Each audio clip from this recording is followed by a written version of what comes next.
주를 주님을 찬양할 때 우리 안에 주의 성령이 임하여 하늘의 풍성함으로 우리의 삶을 인도하여 주시리라 믿습니다. 하나님을 기대하는 자에게 오늘도 하나님의 말씀을 통하여 귀한 하늘의 은혜를 베푸시리라 믿습니다. 성경 66권을 보면 형통한 사람들의 이야기, 성공한 사람들의 이야기가 많이 기록이 되어 있습니다.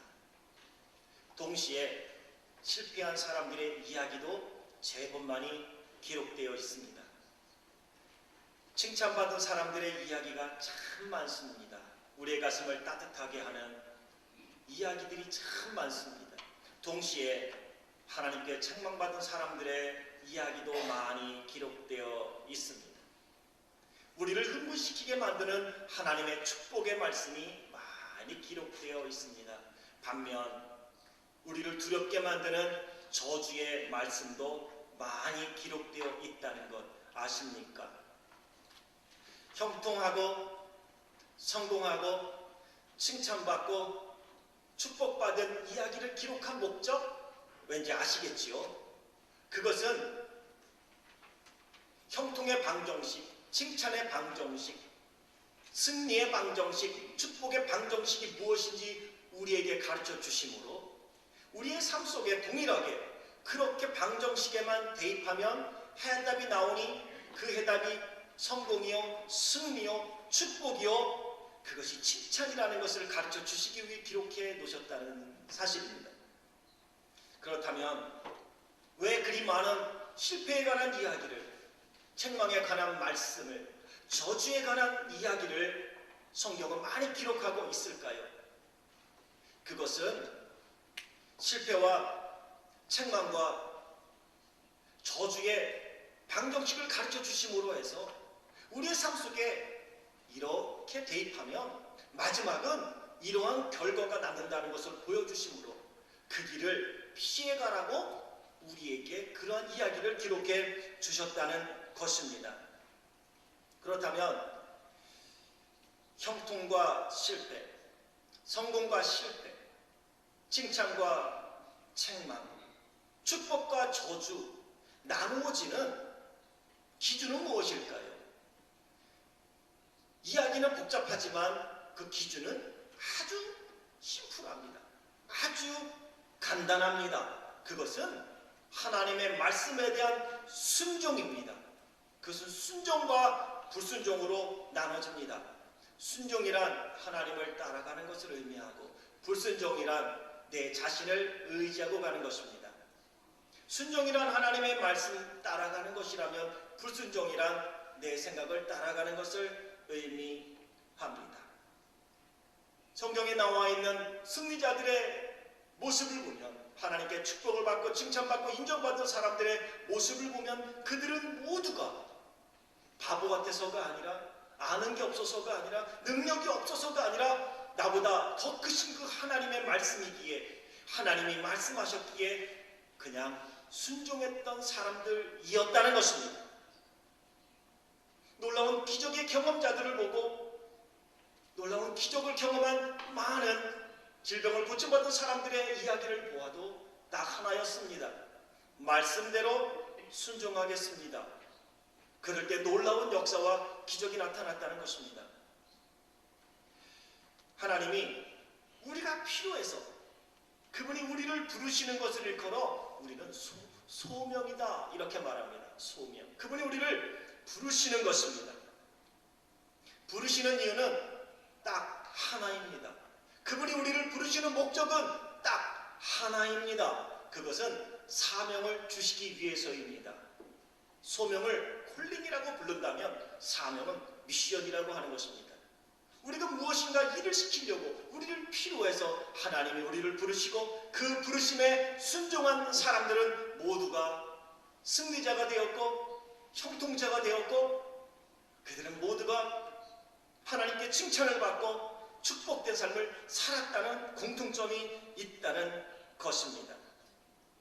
그런데 하나님이 부르시는 것, 콜링은 동일하지만 하나님이 주시는 사명은 각자 다 다르다는 거예요. 하나님이 아브라함을 부르셨고 모세를 부르셨습니다. 여호수아도 부르셨고요. 다윗도 부르시고 솔로몬도 부르시고 요나도 부르셨습니다. 호세아 선지자도 불렀습니다. 많은 믿음의 사람들, 선지자들 하나님이 부르셨습니다. 그리고 그들에게 사명을 맡겨주셨는데 그 사명이 다 달랐다는 것이죠. 독립적인 사명이 있었습니다. 다윗의 사명이 있던가 하면 솔로몬의 사명이 있었습니다. 아무리 다윗이 하고 싶다 할지라도 하나님은 다윗에게 일을 맡기지 않았습니다. 다윗은 성전을 짓고 싶었지만 하나님은 다윗에게 허락하지 않았습니다. 그것은 솔로몬의 사명이었지요. 모세의 사명은 출애굽이었다면 여호수아의 사명은 정복의 사명이었습니다. 하나님은 각각 사람을 부르지만 각자에게 원하시는 게 다 다르다는 것입니다. 그런데 우리는 같은 공간 안에 같은 시대 속에 살다 보면 우리 모두가 다 똑같은 줄 알아요.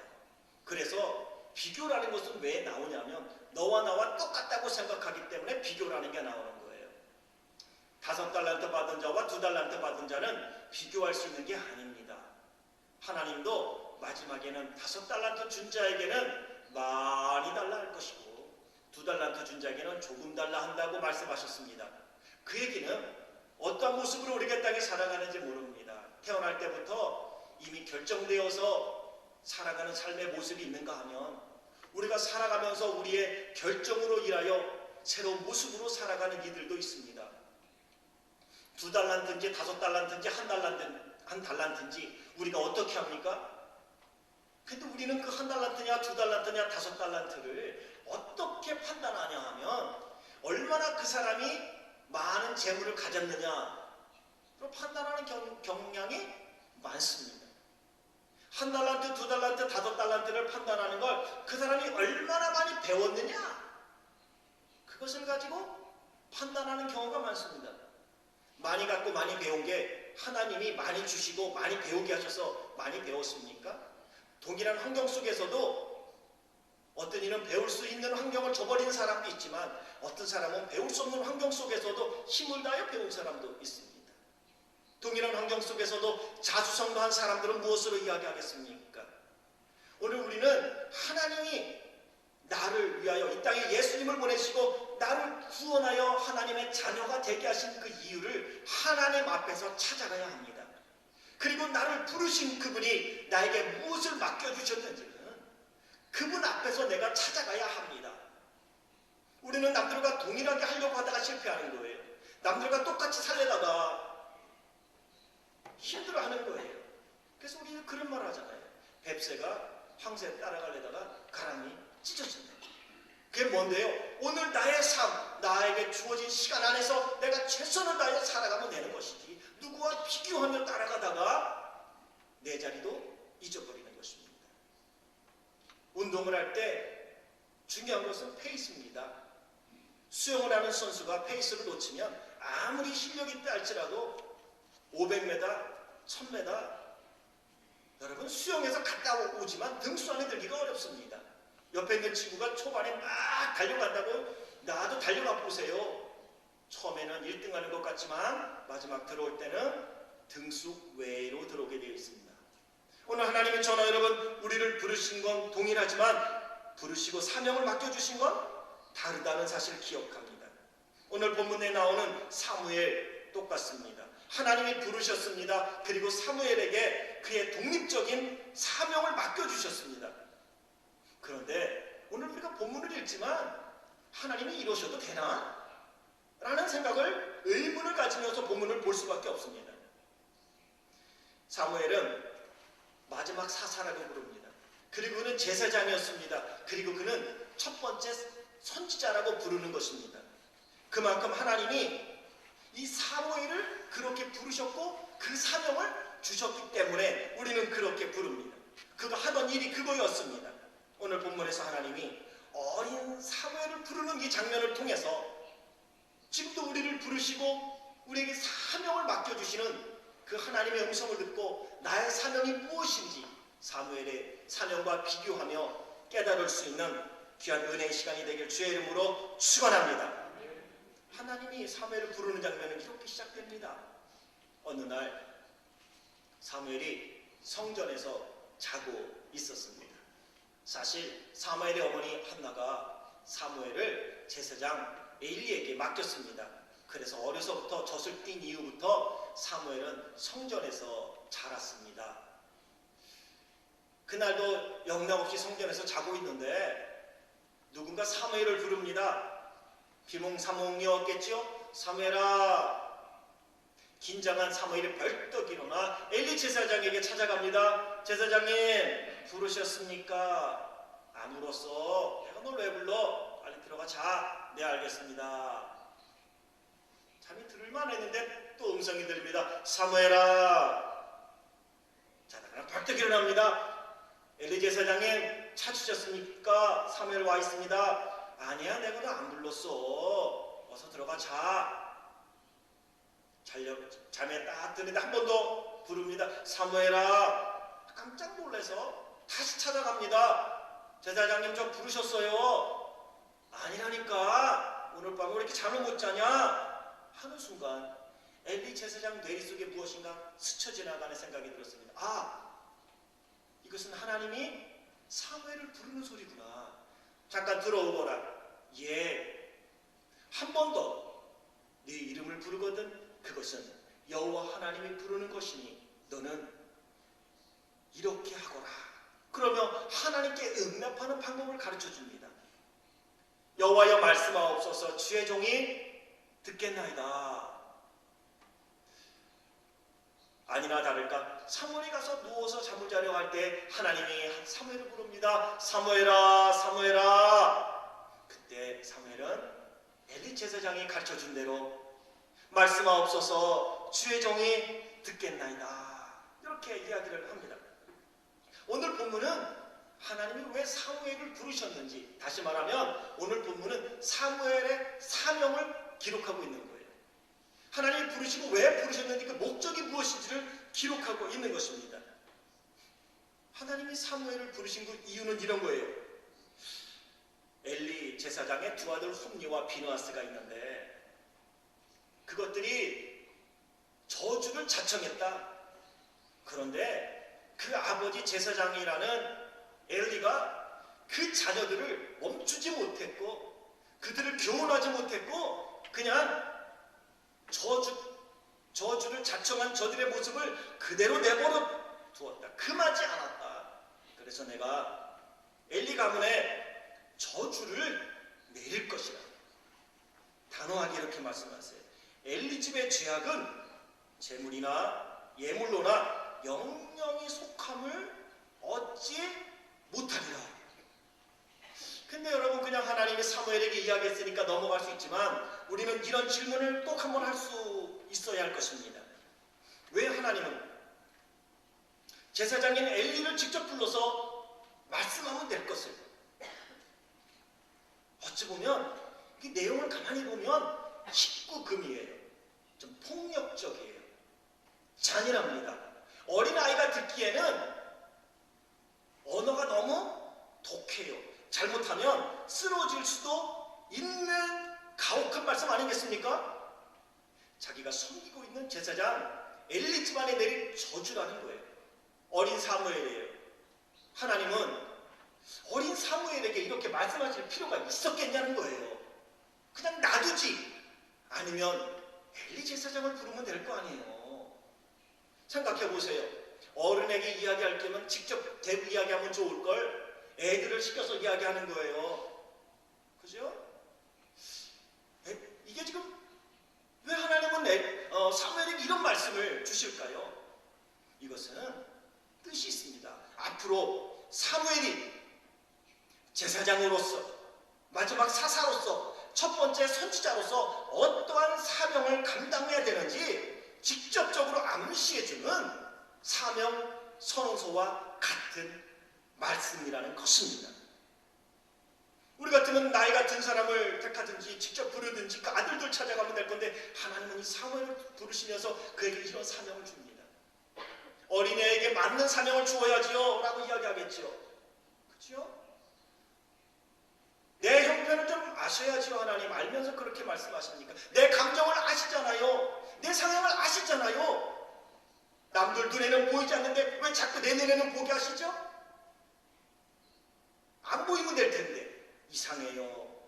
하나님이 일하고 역사하시는 걸 보면 내 생각과 너무 다르고요. 사람의 방법과 너무 다르세요.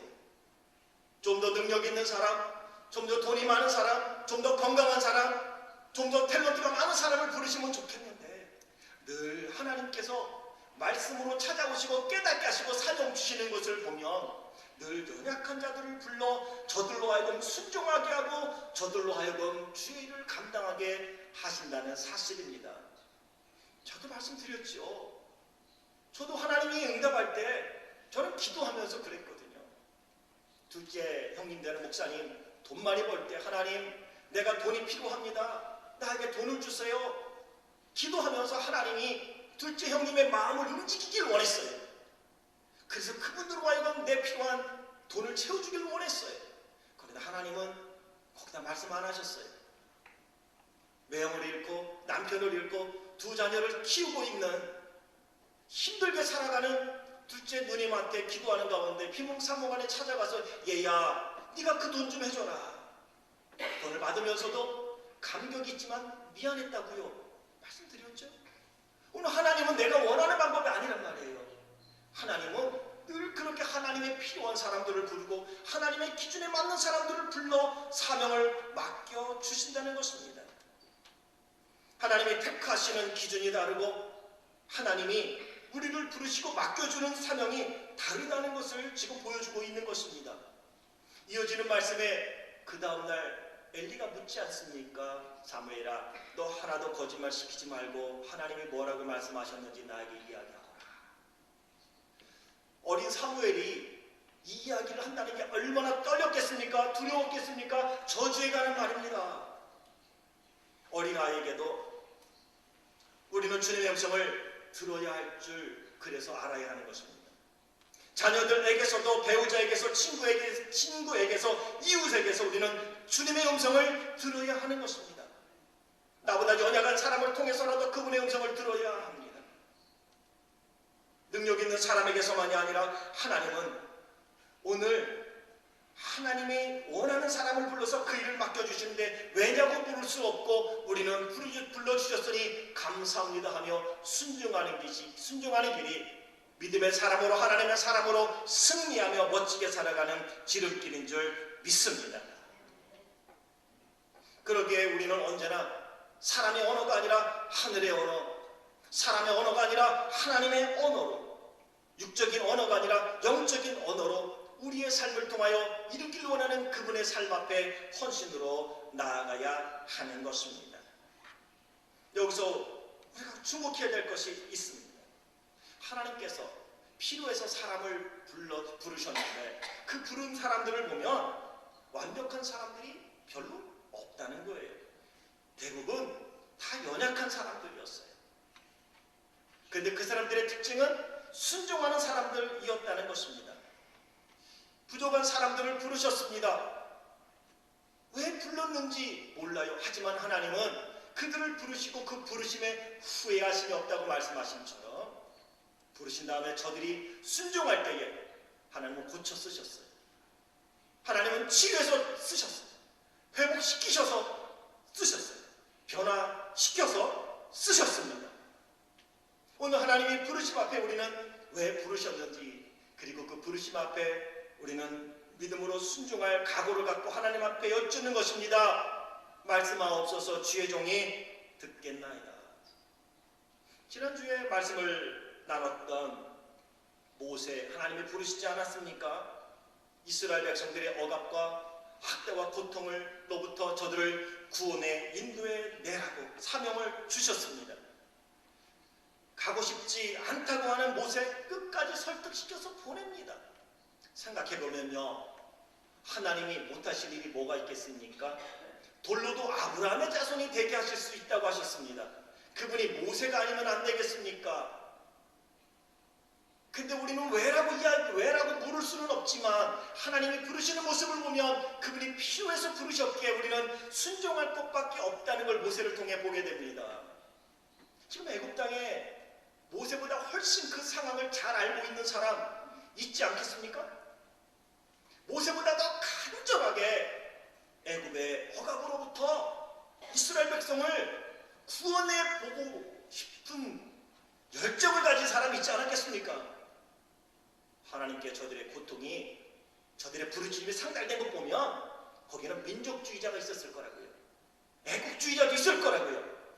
우리가 반드시 이 애국으로부터 자약을 얻어야 된다고 외치는 사람들도 있었을 거라고요.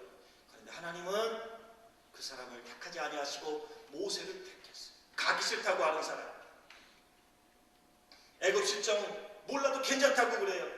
야, 입이 뻣뻣해도 괜찮아. 혀가 둔해도 괜찮아. 너 상처로 몸부림치는 거 그것도 괜찮아. 하나님은 모세가 하지만 순종할 때 그를 고쳐 쓰셨습니다.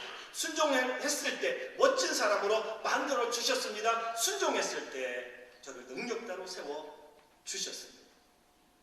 한 사람을 또 꼽으면 요나는 어떻습니까? 성격이, 성품이 그리 좋은 사람은 아닌 것 같습니다. 왜? 나 가기 싫다고요. 니네 가기 싫다는 사람 안 쓰면 그만이에요. 그럼에도 불구하고 하나님은 그를 부르셨어요. 모르셔서 부르셨겠습니까? 하나님은 부르실 때는 우리를 고쳐서라도 변화시켜서라도 사용하고 싶으신 그분의 마음이 있다는 것인데, 우리는 왜라고 하나님께 부를 수는 없어도 하나님이 부르셨다면 하나님이 고치시고 능력 주셔서 바꾸셔서 결국은 하나님이 목적하신 바를 이룰 것을 믿고 핑계대지 말고 아멘하고 순종함으로 나아가라고 모세를 통하여 그리고 요나를 통하여 지금 우리에게 말씀해주고 있는 것입니다. 우리가 완벽하다고 생각하는 다윗은 괜찮았습니까? 왕으로 겉으로 보이는 왕의 자질로 왕의 모습으로 본다면 그래도 남자가 다 왔던 사무엘 선지자조차도 이 사람이 할 만큼 확신을 가졌던 그의 큰형 엘리압이 낫지 않았겠습니까? 그런데 다윗은 사실 좀 예쁘게 생겼어요. 얼굴이 붉게 생겼어요. 다윗은 음악과 시를 좋아했던 문학 소년, 여린 느낌이 강한 사람이었습니다. 그런데 하나님은 사람들이 눈으로 보는 것과 같이 왕의 자질이 보이는 엘리압이 아니라 하나님의 마음에 합한 다윗을 하나님이 부르셨습니다. 우리는 왜냐고 부를 수가 없겠습니다. 그냥 부르심에는 뜻이 있으니 주여 말씀하옵소서, 주의 종이 듣겠나이다 라며 그분의 부르심 앞에 우리는 순종하는 것이 하나님의 뜻을 이루는 방법이라 믿습니다. 저나 우리도 마찬가지 아니겠습니까? 우리를 부르신 걸 보셔요. 왜? 우리를 쓰고 싶으시대요. 그분이 지금 어디에 우리를 쓰고 싶다고, 여러분을 쓰고 싶다고 말씀하십니까? 구약뿐 아니라 우리가 신약에 오면 예수님이 12 제자를 부르시는 모습을 봅니다. 능력 많은 사람보다 순종의 사람을 부르셨는데 12 제자의 배경을 보면 그렇잖아요. 어부 출신이었던 베드로와 그의 형제 안드레, 요한과 그의 형제 야고보, 죄인이라 손가락질 받았던 세리 마태, 의심 많았던 현실주의자 도마도 있지요. 열심당원이었던 시몬도 있었고요. 예수님을 배반한 가룟 유다도 있었습니다.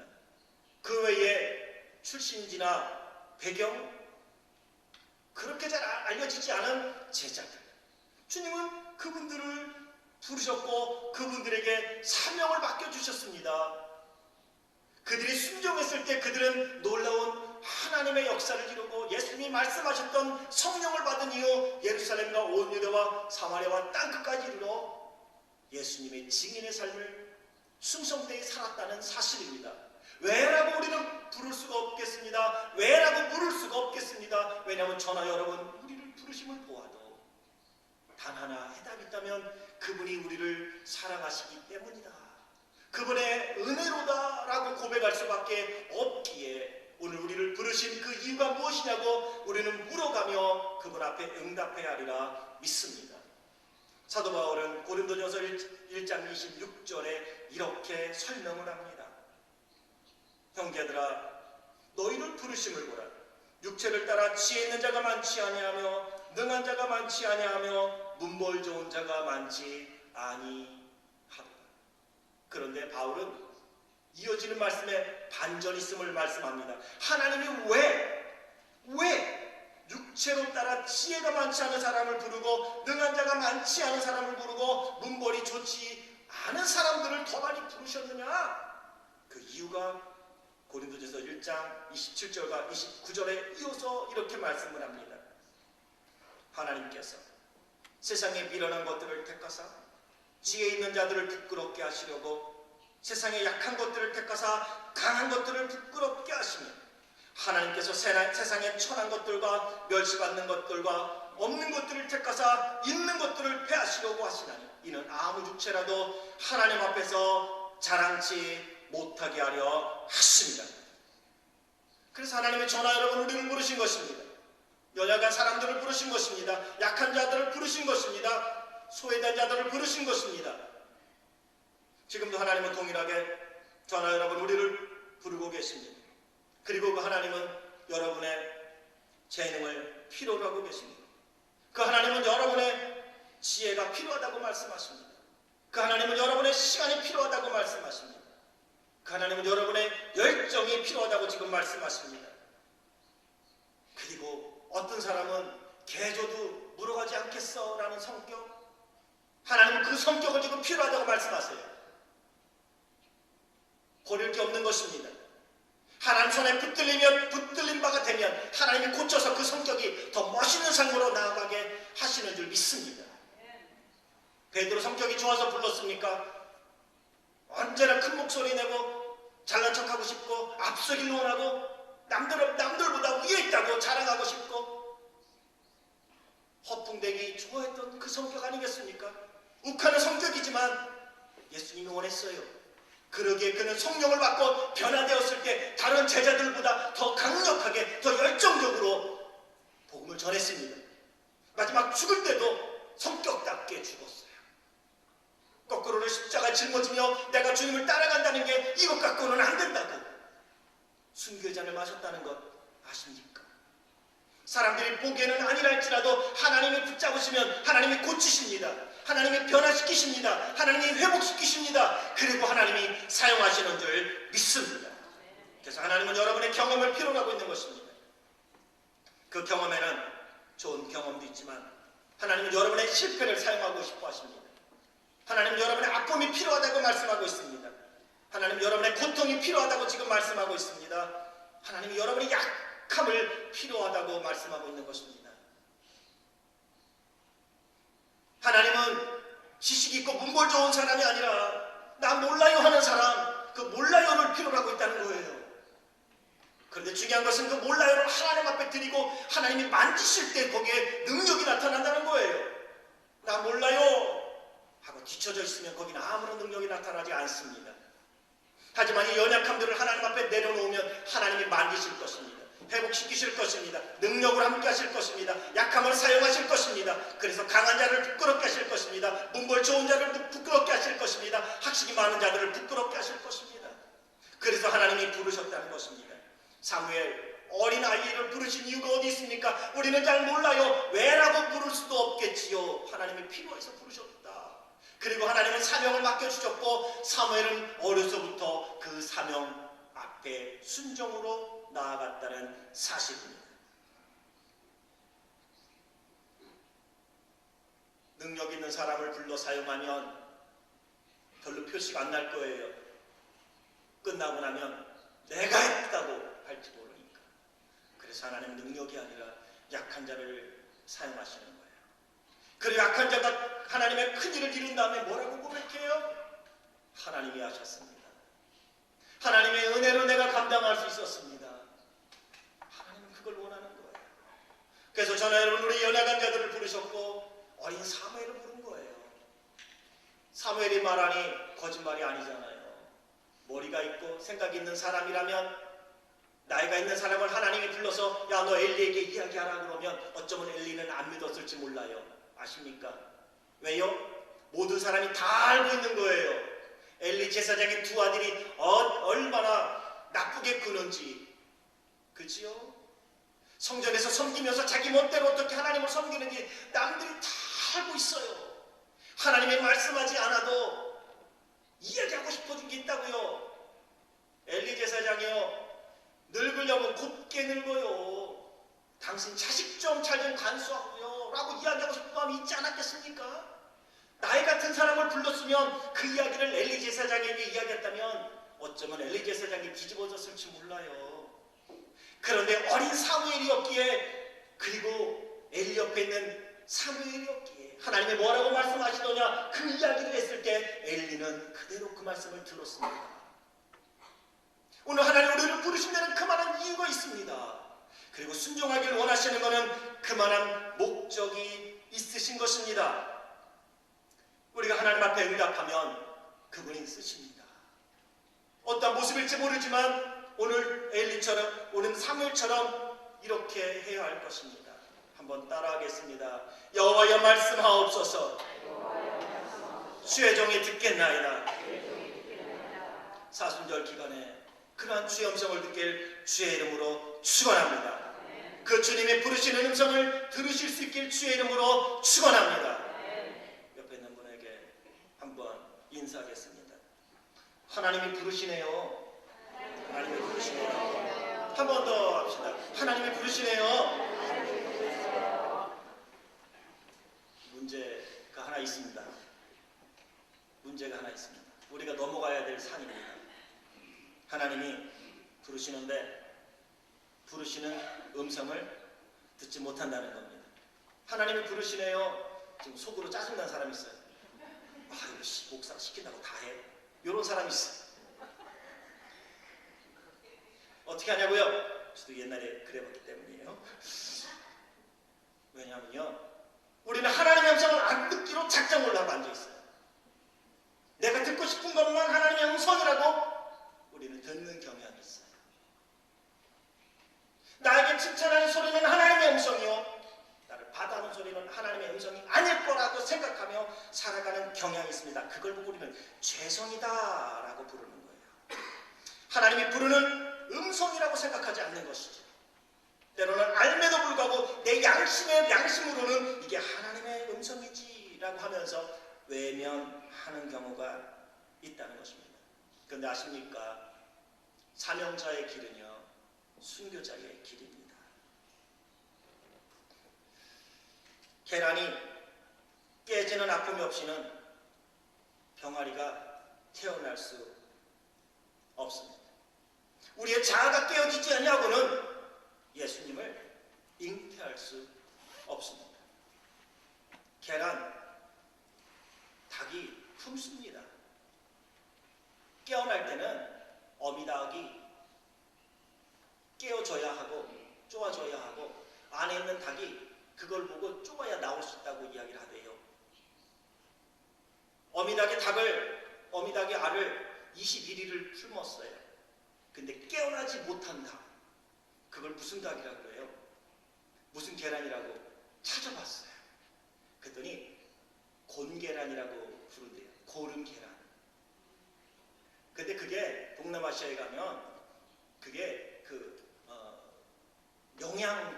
영양 계란이라고 부른대요. 아시죠? 이렇게 태어나다가 마루하고 깨보면 털도 송송송송송송이 있어요. 송송송송. 근데 그게 뼈가 완성이 안 됐기 때문에 씹으면 오독오독하대요. 근데 그게 그렇게 영양이 좋답니다.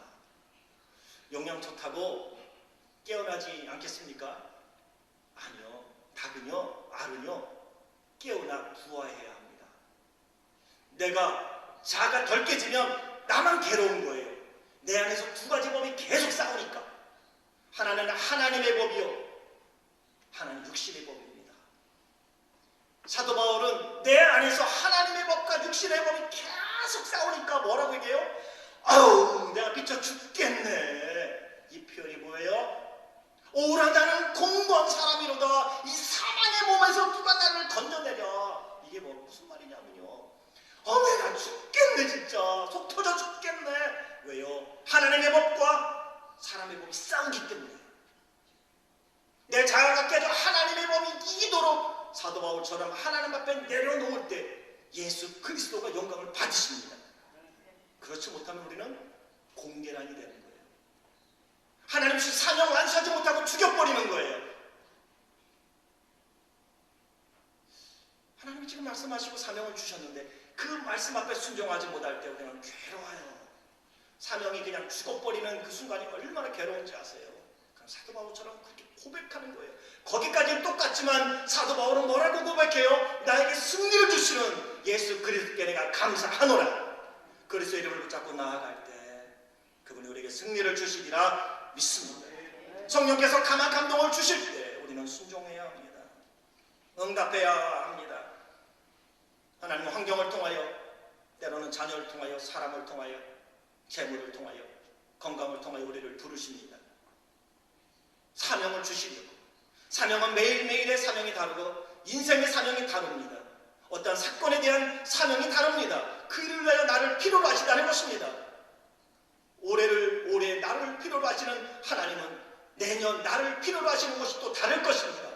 그러게 우리는 하나님 어디에 나를 사용하시길 원하십니까?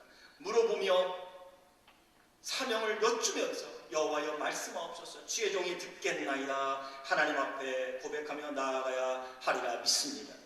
특별히 사순절 기간입니다. 신령과 진정으로 예배드리며 예수님이 십자가에서 행하신 일들을 바라보며 우리를 부르시는 그분의 부르심 앞에 순종할 각오를 갖고 말씀하시라고 주 앞에 여쭈어가는 경건의 거룩함의 삶을 살아가야 하리라 믿습니다. 로비에 보면 수요일날도 나눠줬지만 사순절 캘린더가 있습니다. 성경을 계속 읽는 분 잠시 멈추시고 사순절 캘린더 순서대로 따라가십시오. 40일 동안 신약을 한번 읽을 수 있게 만들었습니다. 읽고 남은 시간에는 구약을 읽으십시오. 한 번에 빨리 읽는 게 중요한 게 아니라 경건을 위하여 준비한 것입니다. 노비에 가서 하나씩 챙기셔서 하루에 5장씩만 읽으는데요. 저도 지금 더 읽을 수 있음에도 불구하고 신약은 딱 5장씩만 읽습니다. 막판에 가면 8장, 10장도 읽지만 계속해서 복음서 읽으라는 분량만큼 읽어갑니다. 왜? 경건의 훈련을 하려고요. 읽어보니까 15분에서 20분이면 5장 충분히 읽더라고요. 밑줄까지 그어가면서도 20분이니까 5장 읽더라고요. 하나님 앞에 그분의 음성을 듣기 위하여 여러분 매일매일 내가 해야 될 일들 주님과 교제하며 나아갈 수 있기를 원합니다. 그곳에 제가 5가지를 제안을 했습니다. 사순절 기간 동안에 첫 번째, 매일 성경을 읽으며 기도와 묵상의 시간을 갖는다. 두 번째, 신약 성경을 일독한다. 세 번째, 가능한 범위 내에서 금식을 하며 기호식품을 삼간다. 여기 기호식품이나 금식이라는 것은 여러분들이 기억하며 내가 즐기던 것을 한 번씩 손을 놓는다는 것입니다. 아예 안 할 수는 없지만 절식해야 하고 금주해야 하고 금식해야 하고 금언도해야 합니다. 말도 줄여야 합니다. 네 번째, 믿음으로 한 가지라도 결단하고 행동으로 옮긴다. 많이겠지만 실질적으로 저는 사순절 기간 작년에도 했지만 올해도 하나 결단했습니다. 홈리스들을 보면 그냥 넘어가지 않고 제가 늘 1불짜리 주머니 한 10개씩 갖고 다녀요. 그래서 제가 차가 섰을 때 나 홈리스요 하는 이들 외면하지 않고 묻지도 않기로 했습니다. 갔다가 밥을 사 먹든 껌을 사 먹든 상관하지 않고 내가 내 경건을 위하여 그들에게 1불짜리 하나라도 구제해야 되겠다 싶어서 저는 그렇게 결단하고 하고 있습니다. 삶의 실제적으로 여러 가지가 있겠지만 하나씩 하십시오. 또 다른 것도 결단했지만 그것은 제가 개인적으로 하는 것이고 여러분이 할 수 있는 것 하나씩 결단하고 하십시오. 기도가 부족합니까? 새벽을 깨우십시오. 예배가 부족합니까? 한 번 예배면 2번 예배 드리세요. 오전 예배와 오후 예배가 우리는 확연히 달라요. 오후 예배까지 드리고 가보세요. 주의 은혜가 새롭습니다. 새벽도 깨어보세요. 하나님이 주시는 은혜가 남다름을 경험하게 될 것입니다. 5번째로 예수님의 고난을 기억하고 자신 주변에 아픔을 당하는 이웃과 친구를 찾아 돌아보며 그들을 찾아가 예수님의 이름으로 돕고 복음을 나누십시오. 오늘 하나님이 사무엘을 부르는 모습입니다. 어린 사무엘을 불러 큰 사명을 맡겨줍니다. 우리는 잘 몰라요. 하지만 하나님이 그를 부르셨을 때는 그가 꼭 필요했기 때문입니다. 그러게 하나님은 지금 저나 여러분 우리를 부르십니다. 그분의 부르심을 매일매일 부르시는 그분의 음성을 듣고 그분의 말씀 앞에 순종하며 그분이 기뻐하는 일, 나를 통하여 이루기를 원하는 그 일, 마음으로 몸으로 삶으로 순종해서 계란이 병아리를 부화하지 못하고 곤 계란이 되지 아니하고 나에게 맡겨진 그 사명이 나의 자아를 깨고 일어나 예수 그리스도의 이름을 높이는 멋진 삶으로 하루하루 사순절 주님과 동행하는 승리하는 삶을 살아가는 성도들 되길 주의 이름으로 축원합니다.